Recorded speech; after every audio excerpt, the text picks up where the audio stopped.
നട്ടതാരോ ആകാശ പൊയ്കയിൽ അമ്പിളിയാമ്പലും ഭാസ്കര ചെന്താരും നട്ടതാരോ പൂവിനു സൗരഭ്യം തേനിന്നു മാധുര്യം പാലിന്നു ധാവള്യം ചേർത്തതാരോ സർവചരാചര വസ്തുക്കൾ കീശനായി സർവദാ കാത്തിടും ശക്തിയേതോ ആ ശക്തി വൈഭവം ഈ മണ്ണിൽ എന്നെന്നും നിശോകം വാഴ്ത്തുവാൻ ആയിടട്ടെ. മുദ്രപത്രം മാസിക അടുത്ത ഒരു പുസ്തക പ്രകാശനത്തോടു കൂടി പുതിയൊരു കാൽവെപ്പിലേക്ക് പ്രവേശിക്കുകയാണ്. മുദ്രപത്രം മാസിക കഴിഞ്ഞ 12 വർഷത്തിലേറെയായി പലപ്പോഴായി പ്രസിദ്ധീകരിച്ചിട്ടുള്ള തലശ്ശേരിയിലെയും പരിസര പ്രദേശങ്ങളിലെയും പ്രമുഖ വ്യക്തികൾ വ്യത്യസ്ത കർമ്മ മേഖലകളിൽ തനതായ വ്യക്തിമുദ്ര പതിപ്പിച്ച 33ഓളം മഹാരഥന്മാരായ ആളുകളുടെ ജീവചരിത്രക്കുറിപ്പ് ഉൾപ്പെടുന്ന ഇവർ എന്ന് നാമകരണം ചെയ്യപ്പെട്ട പുസ്തകം അതിവിടെ ഈ ധന്യമുഹൂർത്തത്തിൽ പ്രകാശനം ചെയ്യപ്പെടുകയാണ്. അതുപോലെ തന്നെ തലശ്ശേരിയിലും പരിസര പ്രദേശങ്ങളിലുമായി പതിറ്റാണ്ടുകളിലേറെയായി അവരുടെ കർമ്മമണ്ഡലങ്ങളിൽ ചിരപ്രതിഷ്ഠ നേടിയിട്ടുള്ളവരും അതുപോലെ തന്നെ ദീർഘനാളത്തെ ജനസേവനത്തിലും അതുപോലെ തന്നെ കലാസാഹിത്യ സഭയിലും ഒക്കെ വിരാജിച്ചുകൊണ്ട് നമ്മെ വിട്ടുപിരിഞ്ഞവരുമായ 33ഓളം മഹാരഥന്മാരായ ആളുകളുടെ ജീവചരിത്രക്കുറിപ്പ്. ആ ജീവചരിത്രക്കുറിപ്പ് ആണ് ഇവിടെ ഞാൻ നേരത്തെ പറഞ്ഞു പ്രകാശനം ചെയ്യുന്ന ഒരു കാര്യം. ബഹുമാനപ്പെട്ട ഈ സദസ്സിന്റെ ഉദ്ഘാടകൻ അഡ്വക്കേറ്റ് ടി ആസഫലി, ശ്രീ സത്യേട്ടൻ ഉൾപ്പെടെ ഉള്ള വേദിയിലെ വിശിഷ്ട വ്യക്തികളെ, പ്രിയപ്പെട്ട സഹോദരി സഹോദരന്മാർ, അധ്യക്ഷൻ എന്ന നിലയിൽ കൂടുതലായി എന്തെങ്കിലും പറയണം എന്ന് ഉദ്ദേശിക്കുന്നില്ല. കാരണം ഇത്തരമൊരു കൂട്ടായ്മ സംഘടിപ്പിക്കേണ്ടി വന്ന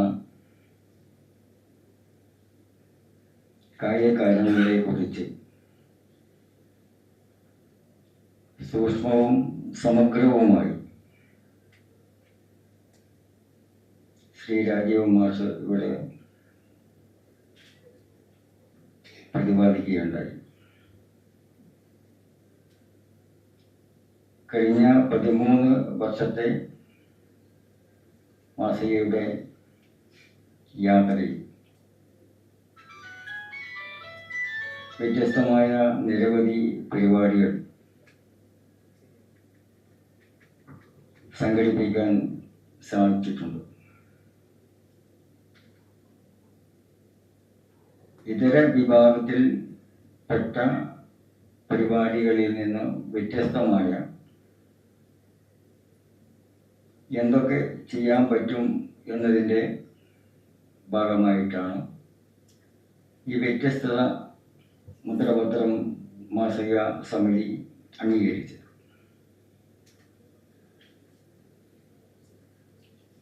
തലശ്ശേരി അച്ചടി മാധ്യമത്തിൻ്റെ ആരൂഢമാണ്. കലയുടെയും സംസ്കാരത്തിൻ്റെയും സാഹിത്യത്തിൻ്റെയും രാഷ്ട്രീയത്തിൻ്റെയും ഒരുപാട് വേറിട്ട തനിമകൾ പൂർവ്വകാലത്ത് തലശ്ശേരി അടയാളപ്പെടുത്തിയിട്ടുണ്ട്. മാതൃകാപരമായ ചിഹ്നങ്ങളായിരുന്നു അതിൽ ഒട്ടുമിക്ക. പക്ഷേ സമീപകാല തലശ്ശേരിയുടെ മുഖം എന്തുകൊണ്ടോ വിവിധ കാരണങ്ങളാൽ വികൃതമായിക്കൊണ്ടിരിക്കുകയാണ്. അത് എൻ്റെ സംശയമായിരിക്കാം ഒരുപക്ഷെ. ആ വികൃതാവസ്ഥയിൽ നിന്ന് പ്രതീക്ഷയുടെ നേരിയ എന്തെങ്കിലും ഒരു നാമ്പ് എവിടെയെങ്കിലും മുളപ്പിക്കാൻ സാധിക്കുമോ എന്ന ഒരു പരീക്ഷണം എന്ന നിലയിലാണ് മാസിക വ്യത്യസ്തമായ പരിപാടികൾ സംഘടിപ്പിക്കുന്നത്. അത്യപൂർവമായ ചടങ്ങായി ഞാൻ കാണുകയാണ്. പ്രത്യേകിച്ച് ഈ ഡിജിറ്റൽ യുഗത്ത്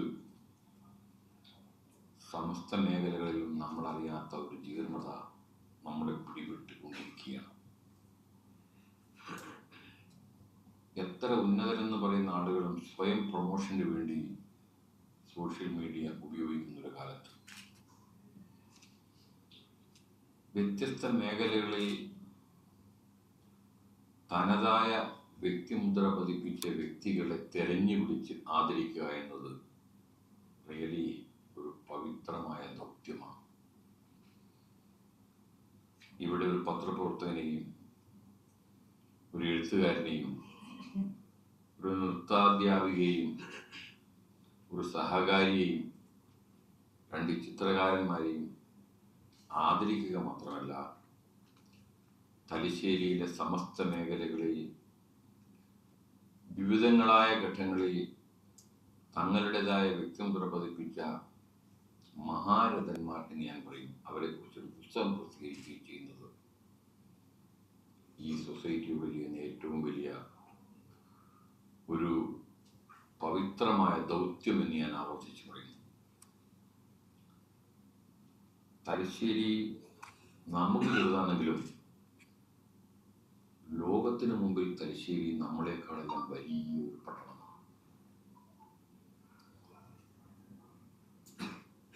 തലശ്ശേരിയുടെ യശസ്സുയർത്തിയ മഹാരഥന്മാർ, അതിൽ പ്രമുഖനായ വ്യക്തിയായിരുന്നു ശ്രീ ജസ്റ്റിസ് PR നായർ. പല വേദികളിലും കേരളത്തിന് പുറത്ത് നമ്മൾ പല കോടതികളിലും മദ്രാസിലും കൽക്കട്ടയിലും ഡൽഹിയിലും എല്ലാം പോയാൽ നമ്മൾ തലശ്ശേരിയാണെന്ന് പറയുമ്പോൾ അവർ ആദ്യം ചോദിക്കും,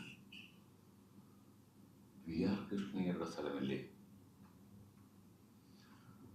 ബഹുമാന്യനായിരുന്ന പരേതനായ ശ്രീ E. അഹമ്മദ് സാഹിബ്, അദ്ദേഹം UN അസംബ്ലിയിൽ ഇന്ത്യയെ പ്രതിനിധീകരിച്ച് BJP ഭരണകാലത്തും കോൺഗ്രസ് ഭരണകാലത്തും എല്ലാം പങ്കെടുത്ത ഒരാളാണ്.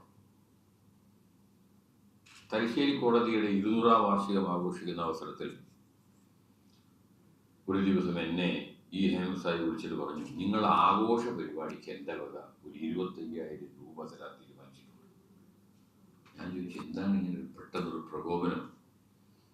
എന്നോട് പറഞ്ഞു, എനിക്കിന്ന് എൻ്റെ ജീവിതത്തിൽ മറക്കാൻ പറ്റാത്തൊരു ദിവസമാണ്. കാരണം ഡൽഹിയിലെ വിജ്ഞാൻ ഭവനിൽ ഞാനൊരു പരിപാടി കഴിഞ്ഞ് ഇറങ്ങി വരുമ്പോൾ എന്നെ ഒരാൾ വിളിക്കുന്നു, hello mister Ahmed Sahib, I want to meet you. തിരിഞ്ഞു നോക്കുമ്പോൾ ലോകപ്രശസ്തനായ അഭിഭാഷകൻ ഫാലിയസ് നരിമാനാണ്. അദ്ദേഹം E. അഹമ്മദ് സാഹിബിനോട് പറയുകയാണ്, you were member of that old bar territory. How you came to know? I got a letter of celebration of 200 years. ആ 200ാം വാർഷികത്തിന്റെ സംഘാടകർ എനിക്കയച്ച ഒരു കത്തിൽ justice Khalid, justice Bhaskaran, Shri M.K. Damodaran, justice VR പേരൊക്കെ ഞങ്ങൾ എഴുതിയതാണ്. അവിടെയല്ല അതിന്റെ പ്രസക്തി. E. അഹമ്മദ് സാഹിബ് പറയുകയാണ്, 1977 CH മുഹമ്മദ് കോയയുടെ തെരഞ്ഞെടുപ്പ് കേരള ഹൈക്കോടതി അസാധുവാക്കി. അപ്പൊ E. അഹമ്മദ് സാഹിബിനെ കൂട്ടിയിട്ടാണ് ഡൽഹിയിൽ അപ്പീൽ കൊടുക്കാൻ പോകുന്നത്. ഡൽഹിയിൽ പോയപ്പോൾ വക്കീൽമാരെല്ലാം അന്വേഷിച്ച് പറഞ്ഞു, ഫാലിയസ് നരിമാനെ ഏൽപ്പിക്കലാണ് നമുക്ക് നല്ലത്. ഫാലിയസ് നരിമാൻ മുമ്പത്തെ സോളിസിറ്റർ ജനറലാണ്, ഇന്ത്യയിൽ അറിയപ്പെടുന്ന അഭിഭാഷകരിൽ ഒരാളാണ്. ഫാലിയസ് നെരിമാന്റെ അപ്പോയിന്റ്മെന്റ് ചോദിച്ചാലും പറഞ്ഞ് 60 ദിവസം കഴിഞ്ഞാലേ അപ്പോയിന്റ്മെന്റ് ഉള്ളൂ. അങ്ങനെ നെരിമാൻ ഏൽപ്പിക്കാതെ വേറെ വക്കീലിനെ ഏൽപ്പിച്ചു. അപ്പൊ അപ്പോയിന്റ്മെന്റ് ചോദിച്ചപ്പോൾ 60 ദിവസം കഴിഞ്ഞാലേ കിട്ടൂ എന്ന് പറഞ്ഞ നെരിമാൻ എന്നെ കാണാൻ ഇങ്ങോട്ട് വന്നത് ഈ തലശ്ശേരിയുടെ മഹിമയും പ്രശസ്തിയും ഒന്നുകൊണ്ട് മാത്രമാണ്. അതുകൊണ്ടാണ് ഞാൻ പറയുന്നത് ഈ ആഘോഷത്തിൽ എനിക്കും ഒരു പങ്ക് വേണം. ഇപ്പൊ പുതിയ കോടതി കെട്ടിടം വന്നല്ലോ. സാധാരണ തലശ്ശേരിയിലെ ഒട്ടുമുക്കാൽ സദസ്സിലും പോയാൽ ഒരു 3 സീന്നാണ്: കേക്ക്, ക്രിക്കറ്റ്, സർക്കസ്. ശരിക്കതിൽ ഏറ്റവും പ്രധാനപ്പെട്ട സി കോർട്ടാണ്, 4ാമത്തെ സി. കാരണം ലോകത്തിലെ ഏറ്റവും പഴക്കം ചെന്ന 2ാമത്തെ കോടതിയാണ് തലശ്ശേരി കോടതി. 1ാമത്തെ കോടതി അമേരിക്കൻ സുപ്രീം കോർട്ടാണ്. തലശ്ശേരി കോടതിയുടെ 200ാം വാർഷികം ആഘോഷിക്കുമ്പോൾ ഞങ്ങൾ മദ്രാസ് ആർക്കീവ്സിൽ പോയി 200 കൊല്ലത്തെ ജഡ്ജിമാരുടെ ലിസ്റ്റ് എടുത്തപ്പോഴാണ് പറഞ്ഞത് ലോകത്തിലെ ഏറ്റവും പഴക്കം ചെന്ന 1801 സ്ഥാപിച്ച കോടതിയാണ് തലശ്ശേരി കോടതി. വി ആർ കൃഷ്ണയ്യർ എന്ന് പറയുന്നത് വലിയ മനുഷ്യനാണ്. ഞാനൊരു രാഷ്ട്രീയമായി പോകുന്ന ഒരു സംശയമുണ്ട്. 75 ഇന്ദിരാഗാന്ധിയുടെ തെരഞ്ഞെടുപ്പ് അസാധുവാക്കി അലഹാബാദ് ഹൈക്കോടതി. പല കാരണങ്ങളും ഉണ്ടായിരുന്നു. അതിലൊരു കാരണം ഇന്ദിരാഗാന്ധി പശുവും കിടാവും ഉപയോഗിച്ചു. പശുവും കിടാവും ദൈവമാണ്. മറ്റൊന്ന് ഇന്ദിരാഗാന്ധിയുടെ പ്രൈവറ്റ് സെക്രട്ടറിയുടെ യശ്പാൽ കപൂറിന്റെ സേവനം ഉപയോഗിച്ചു. അങ്ങനെ കുറെ കാരണം. ഇപ്പൊ സാധാരണ ഒരു തെരഞ്ഞെടുപ്പ് അസാധുവാക്കിയ ഡിസ്ക്വാളിഫൈ ചെയ്ത് കഴിഞ്ഞാൽ സുപ്രീം കോടതി ഇന്ന് വരെ സ്റ്റേ കൊടുത്തിട്ടില്ല. ഇപ്പൊ ഇന്ദിരാഗാന്ധി വെച്ചത് പൽക്കിവാലയാണ്.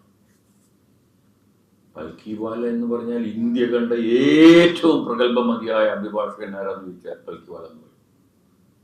ഇന്ന് ഇന്ത്യ നിലനിൽക്കുന്നത് പൽക്കിവാല ഒരു കേസിൽ ഉന്നയിച്ച വാദമാണ്, കേശവാനന്ദ ഭാരതി കേസിൽ. അത് വിവരിക്കുന്നില്ല.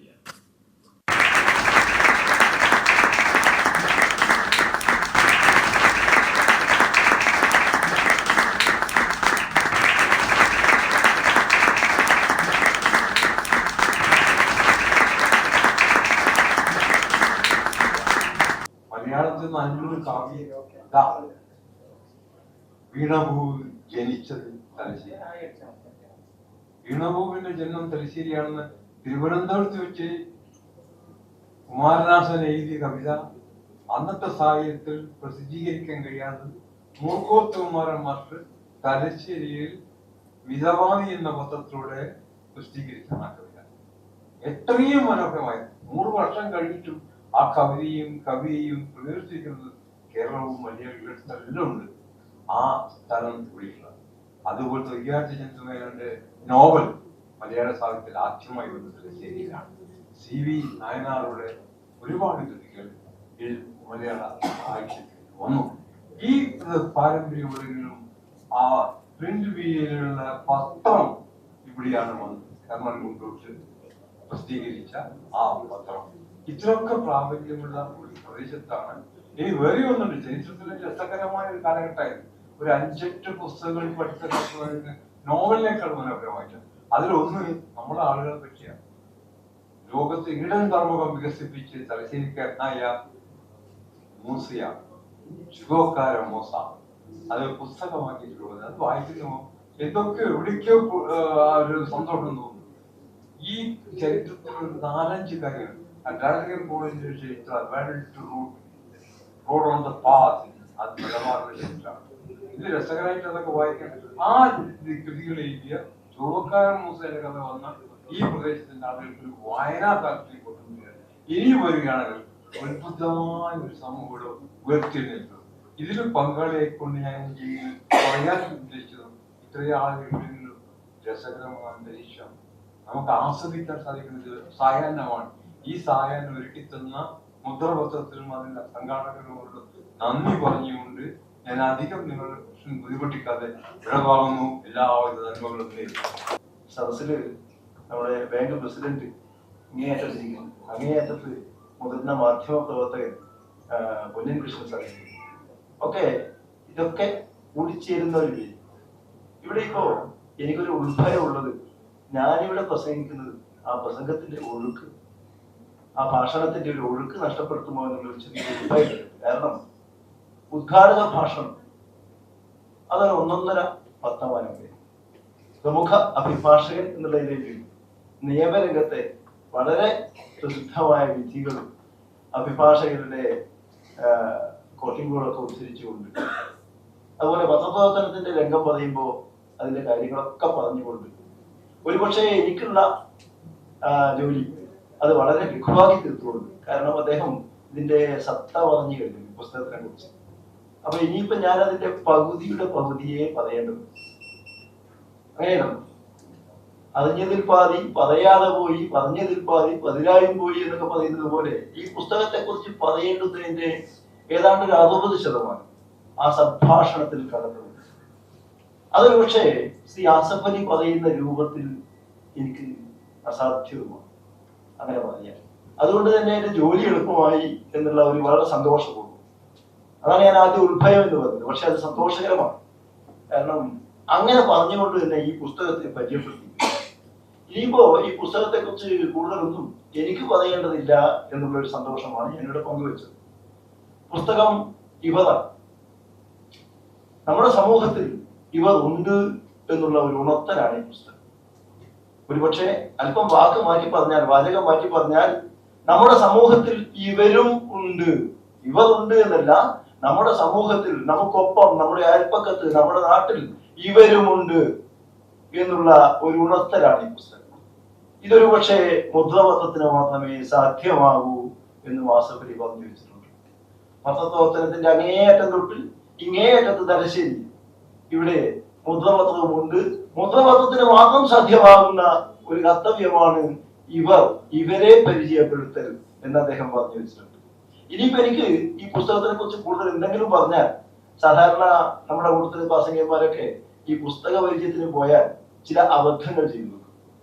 ആ അബദ്ധങ്ങളിലേക്ക് കടക്കുകയാവും ഞാൻ. കാരണം എന്താ, ഒന്നുകിൽ പുസ്തകത്തെ ആമൂലാഗ്രം പരിചയപ്പെടുത്തും. അങ്ങനെ ആമൂലാഗ്രം പരിചയപ്പെടുത്തി കഴിഞ്ഞാൽ ഈ പുസ്തകത്തിന്റെ വ്യാപാര ലക്ഷ്യം നഷ്ടപ്പെടും. ഇതാരും വായിക്കില്ല. മൂപ്പര് 1 മണിക്കൂർ എടുത്ത് പറഞ്ഞ് അതിലപ്പുറം ഈ പുസ്തകത്തിലൊന്നും ഉണ്ടാവില്ല എന്നുള്ള ഒരു തോന്നലുണ്ടാവും. പുസ്തക പരിചയം വേണ്ടത്, അതിന്റെ സാങ്കത്യം എന്തോ ഇതിലുണ്ട് എന്നാണ്. എന്റെയൊക്കെ ചെറുപ്പകാലത്ത് സിനിമയുടെ നോട്ടീസൊക്കെ വരും.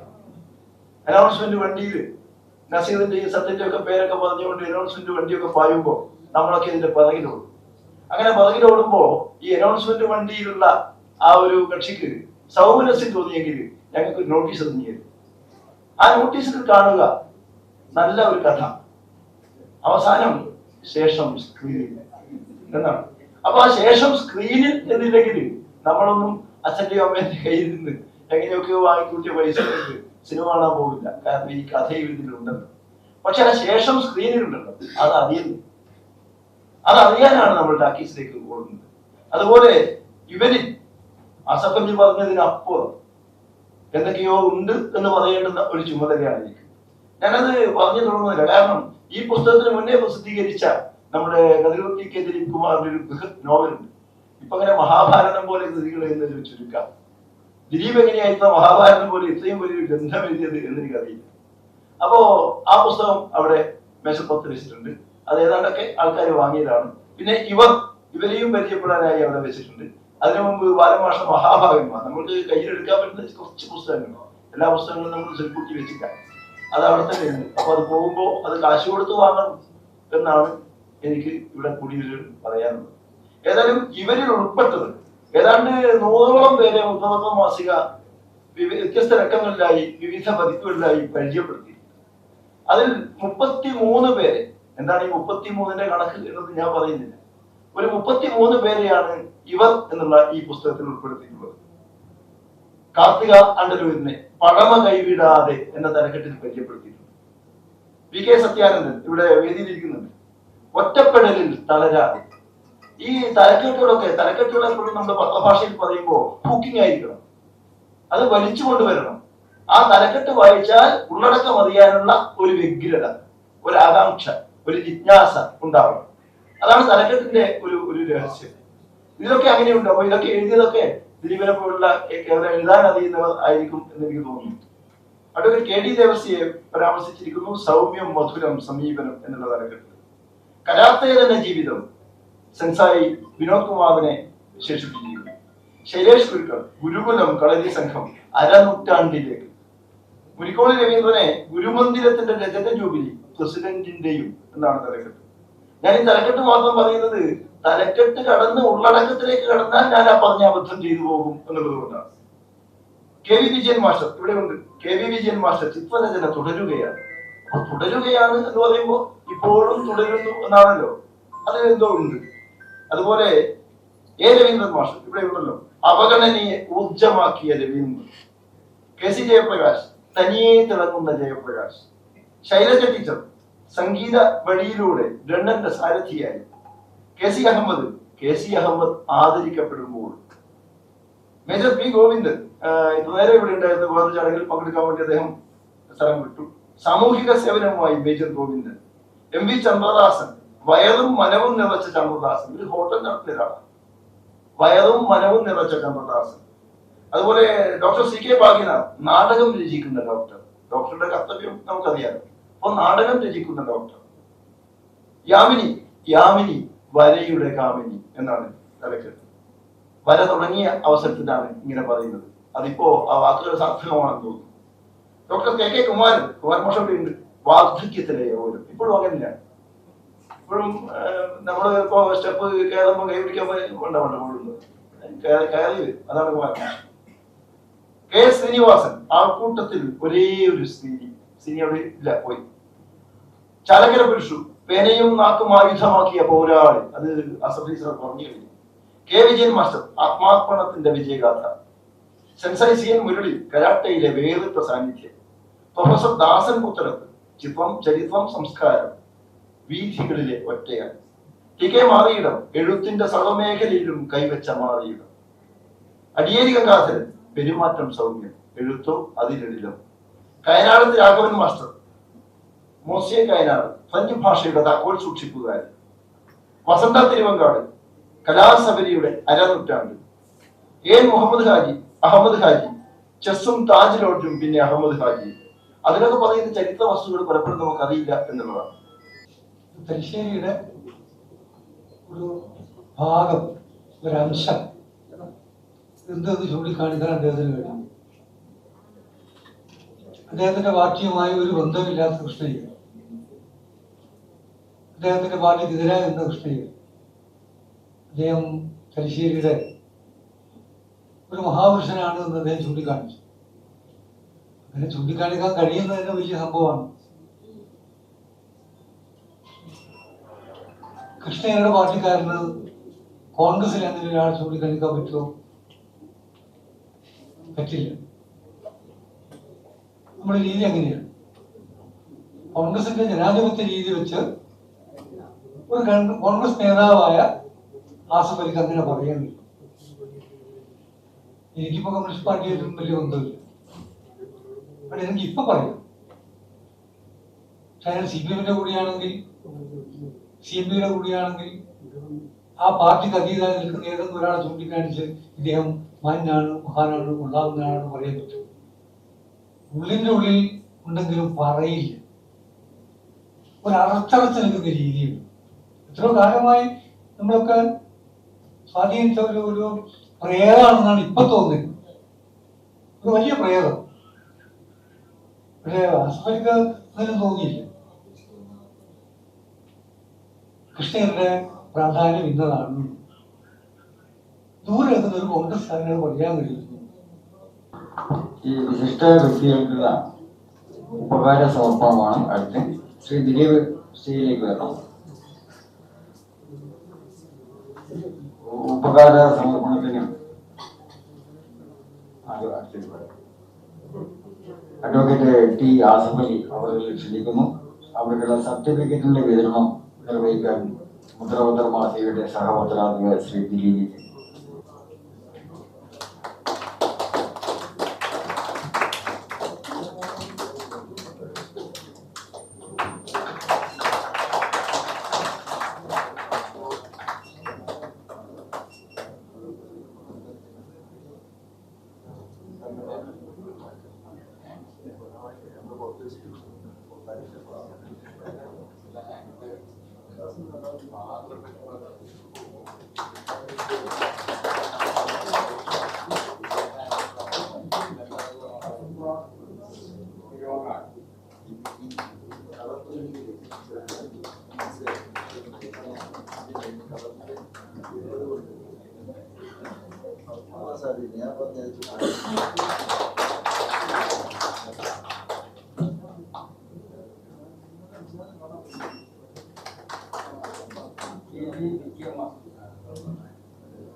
വേദിയിലിരിക്കുന്ന എല്ലാ അതിവിശിഷ്ട വ്യക്തികൾക്കും തങ്ങളുടെ സജീവ സാന്നിധ്യം കൊണ്ട് ഈ പരിപാടി മേളക്കൊഴുപ്പാക്കി തീർത്ത സദസ്സിലെ എല്ലാ വിശിഷ്ട വ്യക്തികൾക്കും എന്റെ വിനീതമായ നമസ്കാരം.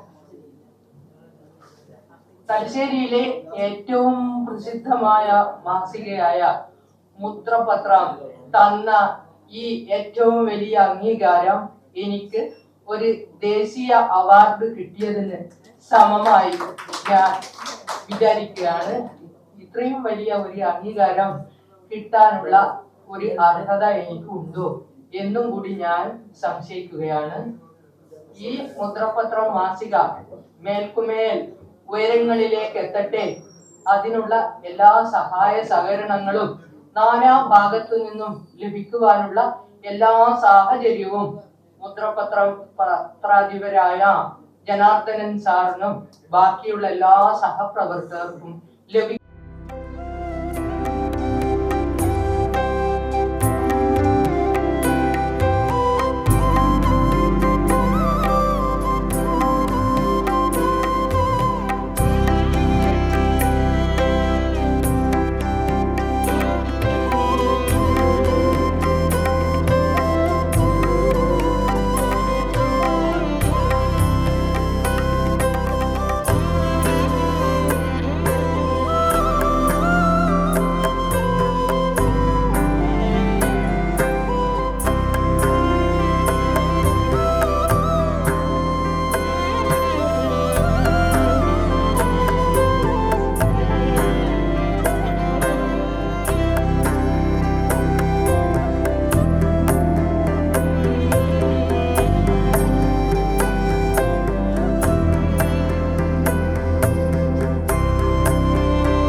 പരിപാടി ധന്യമാക്കിയ വേദിയിലും സദസ്സിലും ഇരിക്കുന്ന പ്രമുഖ വ്യക്തിത്വങ്ങളെ,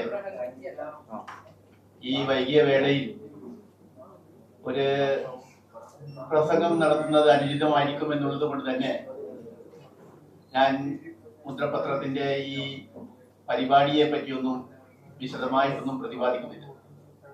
തീർച്ചയായും വളരെ ഡിസിപ്ലിൻഡ് ആയിട്ടുള്ള ഒരു ഓഡിയൻസ് തുടക്കം മുതൽ അവസാനം വരെ ഒരു ചലനമില്ലാതെ ഈ പരിപാടിയെ ധന്യമാക്കിയ എല്ലാവർക്കും ഈ മുദ്രപത്രത്തിന്റെ ഒരു പത്രാധിപർ സമിതി അംഗം എന്ന നിലയിൽ നന്ദിയും കടപ്പാടും അറിയിച്ചുകൊണ്ട് ഞാൻ എന്റെ വാക്കുകൾ നിർത്തുന്നു.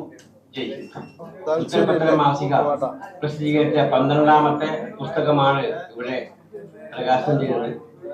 നമുക്കറിയാം, സാഹിത്യ മേഖലകളിൽ വളരെയധികം സംഭാവന നൽകുന്ന ഒരു മാസികയാണ് നമ്മുടെ മുദ്രപത്ര മാസിക. ഒരുപാട് ആൾക്കാരെ ആദരിക്കാനും അവരുടെ വളർച്ചയ്ക്കും അവരുടെ ഉന്നമനത്തിനും വേണ്ടി നമ്മുടെ മുദ്രപത്ര മാസിക ഒരുപാട് പ്രവർത്തനങ്ങൾ സംഘടിപ്പിക്കാറുണ്ട്. ഒരുപാട് പുസ്തകങ്ങൾ പ്രസിദ്ധീകരിക്കുന്നുണ്ട്. ഇപ്പോഴെന്നെ നമുക്കറിയാം 33 ആൾക്കാരുടെ തലശ്ശേരിയിലെ പ്രമുഖ വ്യക്തിത്വമായ 33 ആൾക്കാരെയാണ് നമ്മുടെ മുദ്രപത്ര മാസിക ഈ പുസ്തകത്തിലൂടെ പരിചയപ്പെടുത്തിയത്. ഒരുപാട് ആൾക്കാരെ ആദരിക്കും. അങ്ങനെ നമ്മുടെ സാഹിത്യ മേഖലയിൽ ഒരുപാട് ആദരിക്കാനും അവരെ വളർച്ചയ്ക്ക് വേണ്ടി പഠിക്കുന്ന ഈ മുദ്രപത്ര മാസികയെ നിങ്ങൾക്ക് എല്ലാവിധ സഹായങ്ങളും നിങ്ങൾ എല്ലാ സഹകരണവും ഉണ്ടാകണമെന്ന് മാത്രം പറഞ്ഞുകൊണ്ട് ഈ യോഗത്തിൽ അധ്യക്ഷൻ വഹിച്ച പ്രിയപ്പെട്ട അധ്യക്ഷൻ നമ്മുടെ മുദ്രപത്ര മാസികയുടെ എഡിറ്ററും നമ്മുടെ മാസികയുടെ എല്ലാമായി നേതൃത്വത്തിന് നന്ദി അറിയിക്കുന്നു.